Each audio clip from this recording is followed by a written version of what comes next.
આ ભારે વરસાદની આગાહી દરમિયાન હું આપ મીડિયાને મારફતે આપ સૌ લોકોને અપીલ કરું છું કે જ્યાં સુધી બહુ અગત્યનો વિષય ના હોય ત્યાં સુધી ઘરથી નીકળવાનો ટાળો. હું આપ સૌને અપીલ કરું છું કે જે જગ્યા રોડ ઉપર કે કોઈ સાઈડની જગ્યામાં ત્યાં પાણી ભરાયેલો હોય તો ત્યાં 4 વ્હીલ લઈને કે 2 વ્હીલ લઈને કે પેદલ એને પાર કરવાનો ટાળો. એસપી વિજયસિંહ ગુર્જરે લોકોને બહાર ન નીકળવા અપીલ કરી છે. તળાવો અને નદીઓમાં સ્વિમિંગ કરવાનું ટાળો તેવી પણ વાત કરવામાં આવી છે. આખો વિડીયો જોતા પહેલા હજુ પણ અમારી ચેનલને સબસ્ક્રાઇબ નથી કરી તો યુટ્યુબ પર સબસ્ક્રાઇબ કરો અને ફેસબુક અને ઇન્સ્ટાગ્રામ પર ફોલો કરો.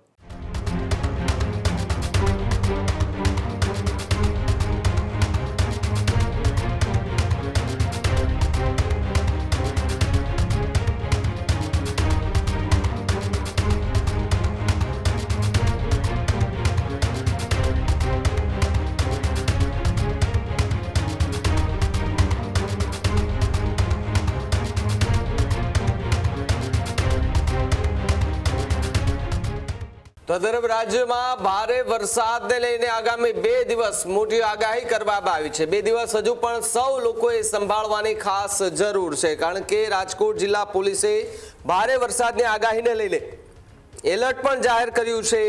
એસપી વિજયસિંહ ગુર્જરે લોકોને બહાર ન નીકળવા અપીલ કરી છે. ટ્રાફિક જામની સ્થિતિએ ગ્રામ્ય વિસ્તારોમાં વાહન ન ચલાવવું તે પણ વાત એસપી કરી.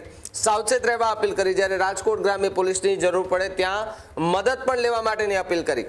તળાવો અને નદીઓમાં સ્વિમિંગ કરવાનું ટાળો તેવી પણ વાત કરવામાં આવી છે. ત્યારે ભારે વરસાદની આગાહી વચ્ચે રાજકોટ જિલ્લાના ગ્રામ્ય એસપી વિજયસિંહ ગુર્જરે લોકોને અપીલ કરી છે કે કોઈ પણ અનિચ્છનીય બનાવ એવો ન બને અથવા તો એવી કોઈ ઘટના ન બને તેની ખાસ ધ્યાન રાખવું, કારણ કે જે પાણીનો પ્રવાહ છે એની વચ્ચે ક્યાંય ન જવું. ભારે વરસાદ જો આવે છે તો ઘરની બહાર પણ ન નીકળવું તે પ્રકારની સાવચેતીના ભાગરૂપે એક સૂચના જે છે તે આપતા એસપી વિજયસિંહ ગુર્જર જોવા મળ્યા છે. કાલ તારીખ 31 જુલાઈના સાંજથી રાજકોટ જિલ્લામાં 2 દિવસ સુધી ભારે વરસાદની આગાહી છે. આમાં આજે કલેક્ટર સાહેબની અધ્યક્ષતામાં જિલ્લા ડિઝાસ્ટર કમિટીની બેઠક થઈ. આમાં તાલુકા લેવલ ઉપર ડેપ્યુટી કલેક્ટર રેન્કના અધિકારીઓની નિમણૂક કરવામાં આવી છે. એની સાથે તમામ પોલીસ અને બીજા ફાયર અને તમામ વિભાગ જે છે એની સાથે સંકલનમાં રહીને અને તમામ લોકો ફિલ્ડમાં રહેવાના છીએ.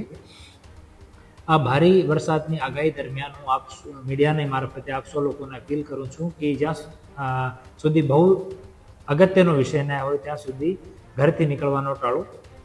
પોન્ડ, નદી, નાળા, તાલાબ અહીંયા જઈને નહાવાનો, સ્વિમિંગ કરવાનો કે કોઈ પિકનિક કરવાનો એવો એકદમ આ 2 દિવસમાં ટાળવો જોઈએ. જિલ્લામાં તમામ જગ્યા ટ્રાફિકને જ્યાં જ્યાં ઇસ્યુ રહેતા હોય છે ત્યાં તમામ જગ્યા ટ્રાફિક પોલીસ તૈનાત કરવામાં આવી છે અને 24 કલાક ટ્રાફિક પોલીસ ત્યાં તૈનાત રહેશે. આ સિવાય તમામ રસ્તાઓ, નેશનલ હાઈવે, સ્ટેટ હાઈવે અને ગામના જે રોડ છે આ ગામના રોડ ઉપર પણ જિલ્લાની પોલીસ અને ટ્રાફિક પોલીસ બંને પેટ્રોલિંગ કરતી રહેશે. જે જગ્યા પાણી ભરતો હોય છે ત્યાં તમામ જગ્યા પોલીસનો, હોમગાર્ડનું, જીઆરડીનું આનો બંદોબસ્તની ફાળવણી 24 કલાક માટે કરવામાં આવી છે.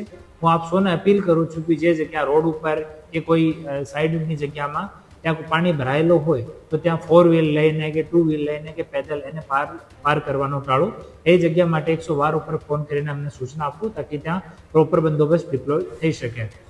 જ્યારે હાઈવે ઉપર કોઈ સંજોગોમાં ટ્રાફિક જામની સ્થિતિ સર્જાય ત્યારે સાઈડના ગામના નાના રોડ લઈને અને ત્યાં પાર કરવાનું ટાળો.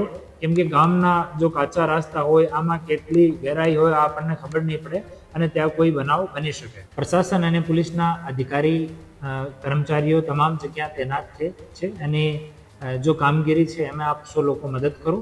અને પીજીવીસીએલના જે થાંભલા, ટ્રાન્સફાર્મર એ તમામ જે જગ્યા છે ત્યાં જવાનો ટાળો. ત્યાં વરસાદના સમયમાં દુર્ઘટના થવાની શક્યતા હોઈ શકે છે.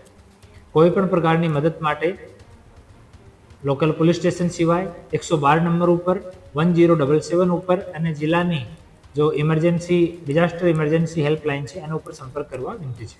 ખેડૂત ભાઈઓ છે એ ખેતરમાં ડ્રોન ઉડાવતા હોય છે ત્યારે આપણે એક પ્રશ્ન સતાવતો હોય છે કે જે આપણે અત્યાર સુધી જીપીએસ ટેકનોલોજીવાળા ડ્રોન વાપર્યા છે, જેથી કરીને મોબાઈલ ટાવર છે અથવા તો હાઈ ટેન્શન લાઇન પસાર થતી હોય, કોઈ વૃક્ષો હોય, ત્યારે જે જીપીએસ ટેકનોલોજીવાળા ડ્રોન છે એમાં ટકરાય અને ટ્રેસ થાય છે. પણ એગ્રીવન લાવ્યું છે જીએનએસએસ ટેકનોલોજી ડ્રોન, જેથી કરીને એ ડ્રોન છે એ કોઈ જગ્યાએ ટકરાય નહીં, પોતાની રીતે જ ડિસિઝન લે છે અને મૂવ થઈ જાય છે, જેથી કરીને જીએનએસએસ ટેકનોલોજી ડ્રોન છે એ વાપરવાનો આગ્રહ રાખો. અત્યારે જ ન્યૂઝરૂમ ગુજરાતની યુટ્યુબ ચેનલને સબસ્ક્રાઇબ કરો અને ઇન્સ્ટાગ્રામ અને ફેસબુક પર ફોલો કરો. અપડેટ રહો, સત્યની સાથે રહો.